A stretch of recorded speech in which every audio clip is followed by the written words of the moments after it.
Okay, well, uh, have good morning to you all. Welcome back to another lecture on inventory management. Today we are going to be continuing reviewing the single period inventory model, and we are going to solve our last couple of exercises about this topic so we can move forward to something else on the next class. I have to say that I'm a little bit concerned about you guys not being able to log into the sessions. I don't know if it's really turning out to be difficult for you because it is interfering with your work schedule. Nevertheless, I invite you to please review the session videos so you can catch up on the topics we are going to present today. Um, I'm pretty sure that we don't have many topics to cover in the next few weeks. I mean, we're going to take it slow now. I congratulate you all for uploading your assignment into the course. The grades have already been posted. And if there happens to be any, I don't know, any mistake you think I have made, please let me know so I can go ahead and rectify it as soon as possible. Okay. All right. So let us review a little bit what we were discussing on the last session because it's been a little while. So the first thing that we have to remember is that this type of inventory model is useful whenever you have an item where you cannot keep inventory for more than one period because it will lose its original value as it's most likely a seasonal item that is specifically required per particular time. Okay, so you have to decide how much is that you have to keep or how much that you have to plan having taking into consideration that if you order less than what is required, you are going to have costs, right? Which are going to be the shortage costs that you underestimate your demand. So there's like an opportunity cost, right, for not having the elements. And then if you overestimate the demand, you will have inventory that you will not be able to sell at the regular price. So you would be losing money. Okay, you would be losing money because you would not be able to sell with the full profit that you were planning to sell. At most, you would recover what it costed you to purchase the items, or in the worst case scenario, you don't recover anything and you lose all the money that you have invested in the item. Okay, so let us then read through this exercise. Okay, it says the Swedish company Rosensport sells skis and ski equipment. They purchase skis at the price of $260 per pair, and the sales price is $420. Skis not sold this season can be sold early next season at a discounted price, which is $200. In addition, they estimate the stock holding cost between seasons to be $25 per pair of skis. Past sales show that demand per season is normally distributed with a mean of 459 pairs and a standard deviation, of 56. So calculate the shortage and average cost per pair. Advise Ross Sport how many pairs of skis they should purchase and what is the service level. Okay, so first, it is important that you identify that here um, besides the price, because this is the price, right? This is the cost of what you invest for each pair of skis. This is the amount that you sell them at. Okay.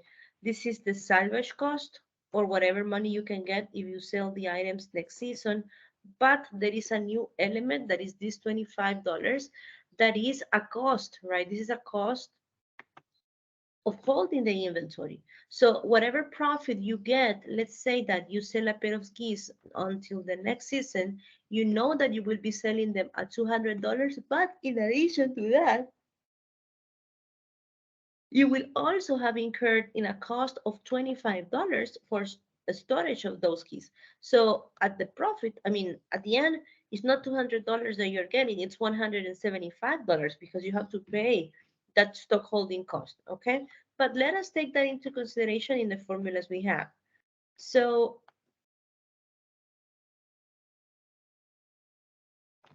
Let us just first make a summary of the data we are given. It's always a good practice to do so. Okay. Oops, no, it's here. Okay, here. Okay. So sales price per unit, it's $420 at full price. Cost per unit, 260.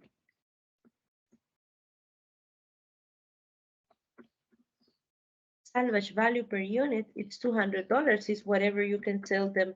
It's normally a discounted price um, that you sell them at. Hello, Javier. Good morning. Welcome. Um, if you want, because I have just started recording, I can begin again so you don't miss much of the logic of what I am presenting right now. Just let me know in the chat if you can, and I can certainly start out over again.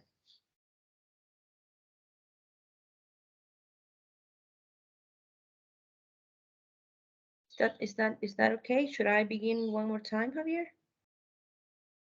Let me know.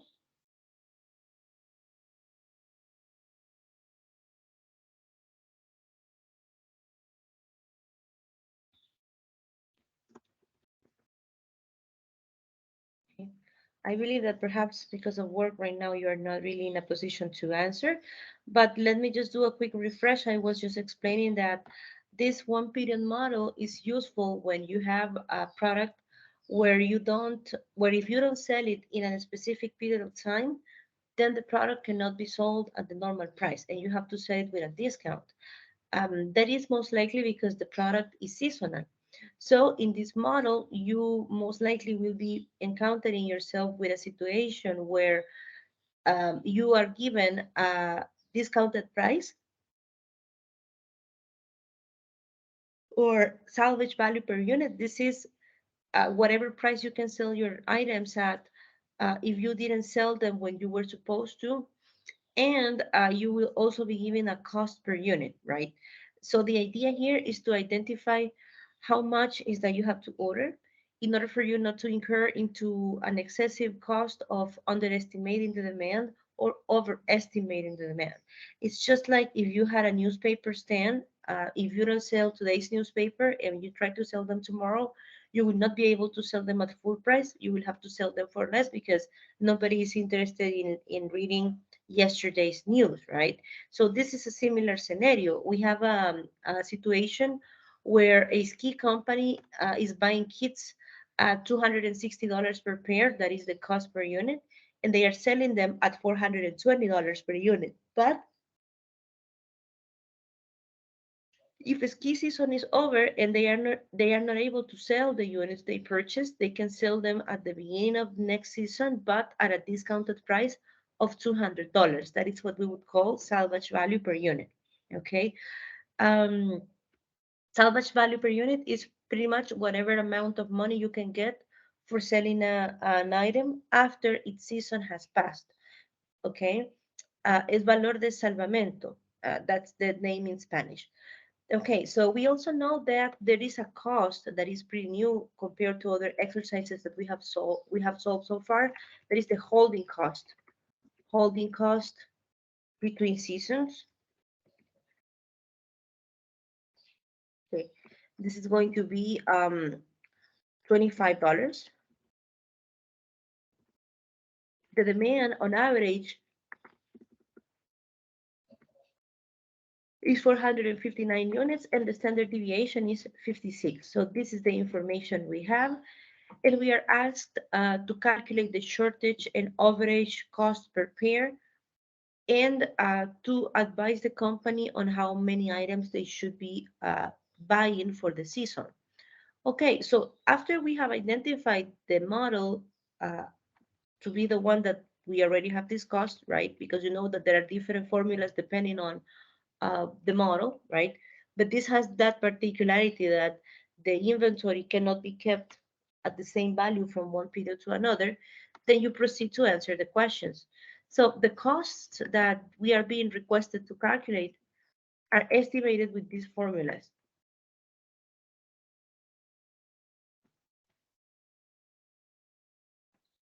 Okay.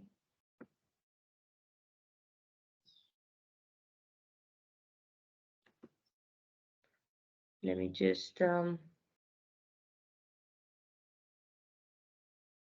it's like this. So the cost of shortage, which is pretty much can be interpreted as how much money, how much opportunity cost per unit will you have if you underestimate your demand, is calculated by deducting the cost per unit from the sales price, right? So this is pretty much the profit that you would have earned if you would have had enough inventory to respond to the demand and you underestimated it, okay? So in this particular scenario, the sales price per unit, we know that it's $420. And we know that for each of those, we will spend 260. So the profit that we would have per each unit, pretty much, which is the difference between the sales price and the cost, is equal to, let me just do the math here quickly.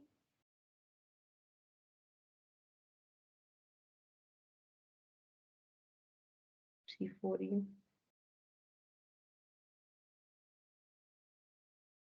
160, right?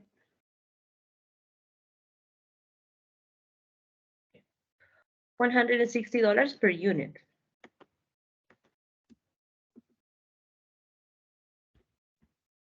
Now, if you analyze this, it makes sense. I mean, it's like imagine it's like, for example,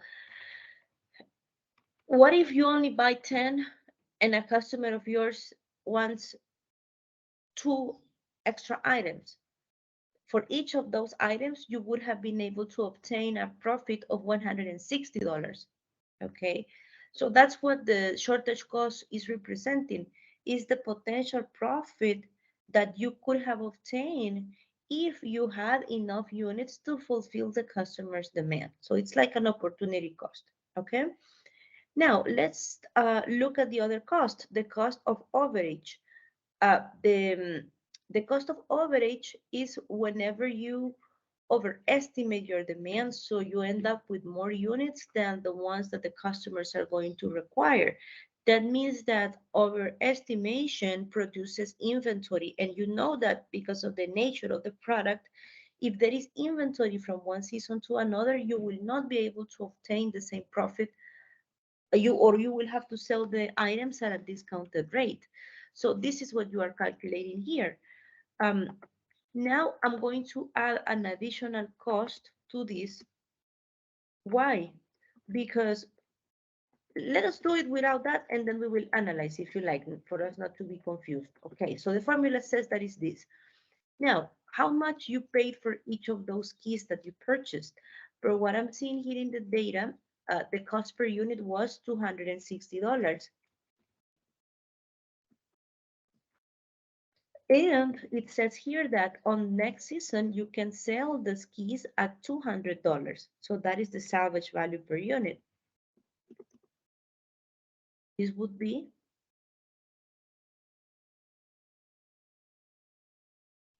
$60. Now, this is a cost. This is a cost. This means that if you don't sell the items in the season and sell them later, you will be having a loss of $60. I mean, the cost of overestimating the demand would be $60 per unit, because if you see you pay 260 and you're selling them at 200, I mean, you are losing money, but you don't want to lose it all, right? So you're losing 60 at least. Okay. Now, this is how we would normally do it. Nevertheless, if you realize in green, it says here that if you have to hold the inventory from one season to another, you would also have to pay a $25 fee as holding cost. So this means that it's not only $60, it's $60 plus the cost of keeping the inventory. So here, this is going to be, going to add a note here, as there is a holding cost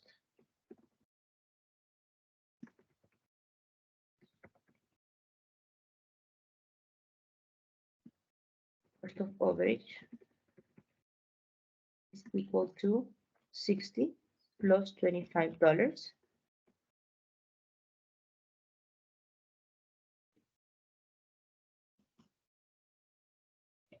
So what does this $85 mean? It means that for every ski pair that you cannot sell and you sell until next season, you will be losing $85, $60 given the value of the product and the salvage price, and $25 that you would have to pay only for having stored those items on your warehouse. Okay? All right. So these are the two costs that the exercise was requesting us to calculate. This one, right? And this one. Now, you might be wondering, why don't we consider the $25 in the shortage cost? Because these $25 are only going to be spent if you have more units and you have to store them. But if you have less units than the one that the customer requires, you will not be storing anything and you will not incur in that cost at all. Okay, so that is why only in the average cost is that we consider those $25.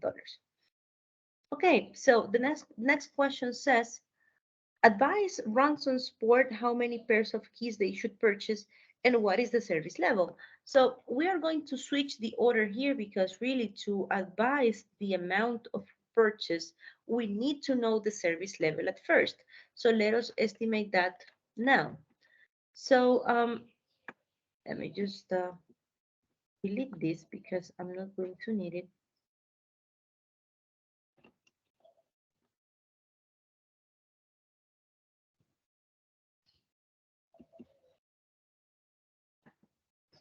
It's also as known as CO. Okay. All right, so how are we going to estimate the service level? We are going to do it with this formula. Let me just copy.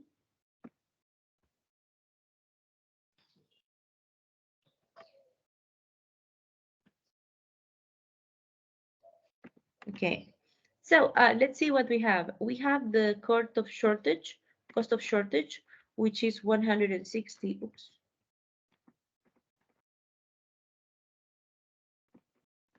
Let me just stop.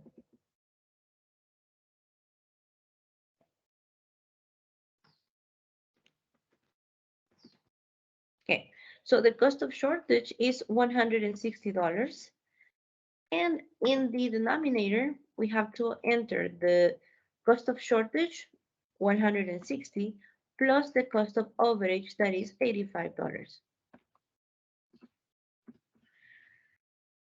Okay, let me just calculate that quickly here so we can move on.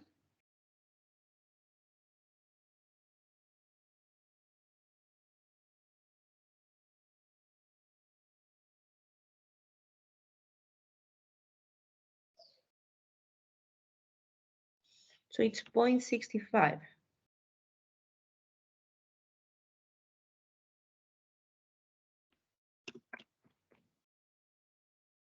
Okay. Now, what does this service level mean? It means that you should offer or you should have an availability of inventory of 65% considering these costs, okay? Because remember that with service level, there comes a risk. The service level is expressed normally in a percentage because it represents how much of the time you are going to say to your customers, yes, I have the item you need, okay? If you have a service level of 100%, it means that every customer that comes looking for items at your store, you will be able to assist, right? Because you always will have inventory. Nevertheless, having a service level of 100% is expensive because you need to spend a lot in inventory, right? And here, considering that there is a loss if you have excess inventory, um, or if you purchase more than what you really need, this formula is telling you that it's not convenient to have a 100% service level, that in order not to incur in unnecessary holding and inventory cost, at most you should have a 65% service level, and that would be able to optimize your costs, okay? So that's the idea of the service level. If 100 customers were to your ski shop to buy skis, how many of them would walk out with a product? According to this, it should be convenient that 65% at least, right, 65% or more should be assisted. Okay, so this is like the minimum service level that you should offer to your customers.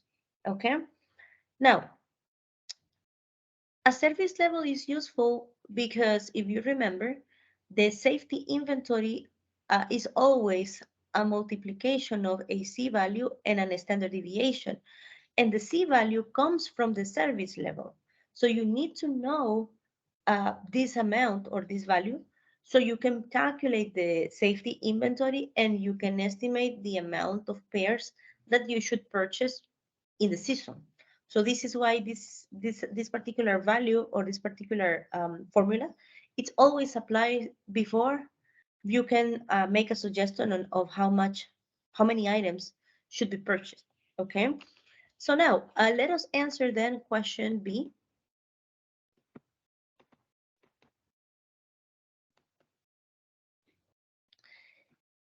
It says, advise Rosen Sport how many pairs of skis they should purchase. Okay, let me just delete here some things because it's taking too much space.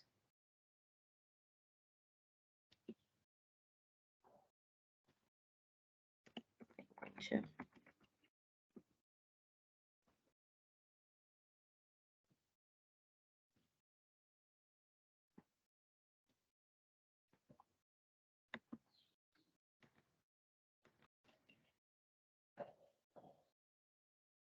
Like this.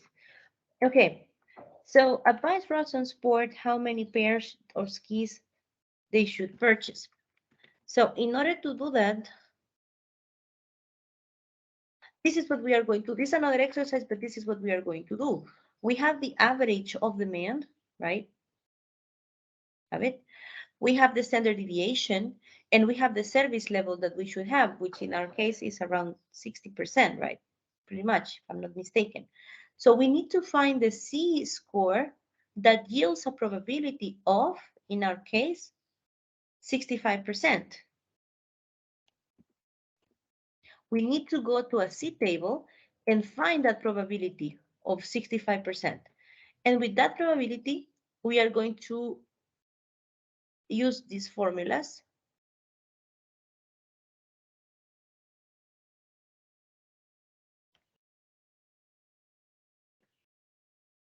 Okay, so let us use them one by one so we can understand better.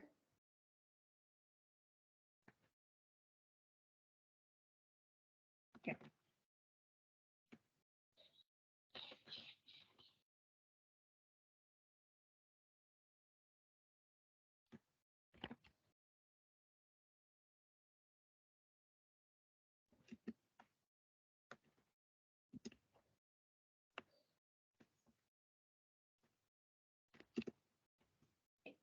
So we need to calculate our safety stock and then a reorder point that will be the amount of skis that should be purchased. Now, to calculate the safety stock, if you check on the formula, it requires the standard deviation, right, of the demand during the lead time, and it requires the Z value, okay? Now, the standard deviation, we have it, it's 56 units. The C value, we don't have it yet, but we can estimate it now that we know the service level. So let us check on a C table and identify what is the C value for that probability of 65%. I will paste a C table here.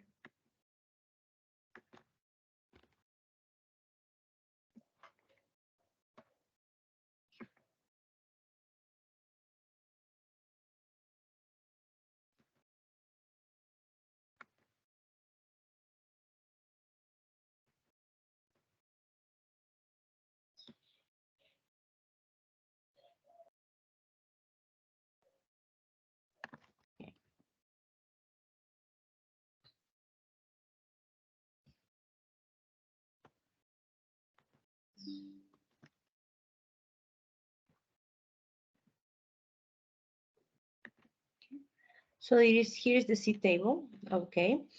And we have to find what is the C value for a probability equal to our service level, which was 65%.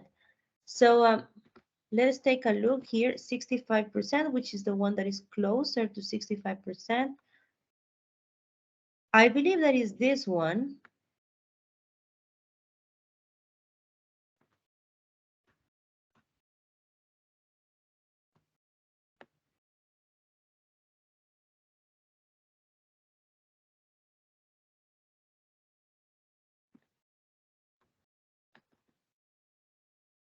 Okay.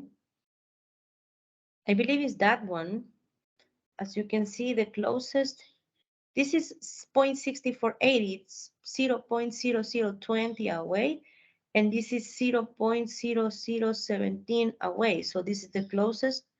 So I believe it's this one, but the value seems kind of odd to me. Let me just double check on that with another table.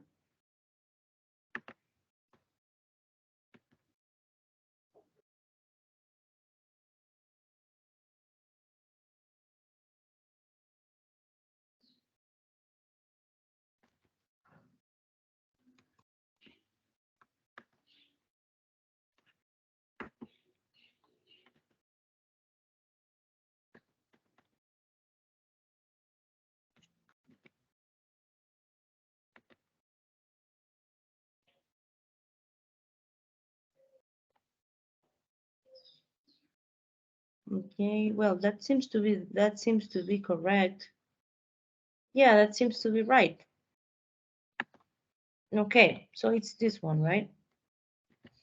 Let me mark it here with a circle.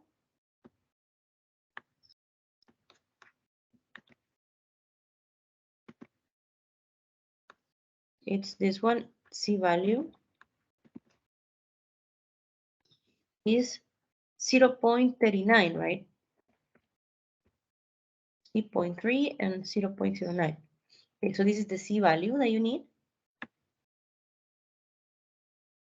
Okay, and with that, we can go back and estimate this.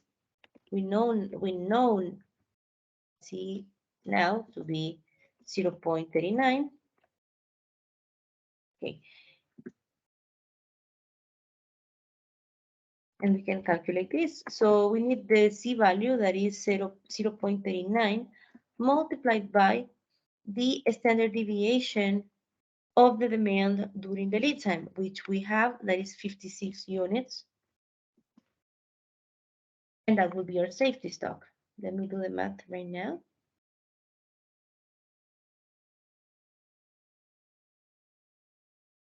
It's 21.84 units.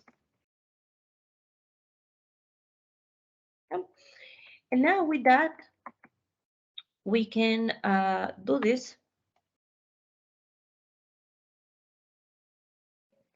Okay, let's see what information we have.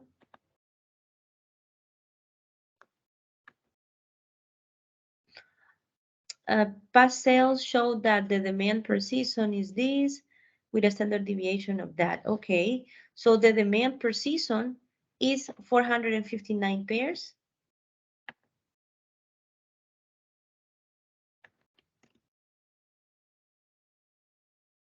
So 459 pairs plus the safety stock, which is 21.84.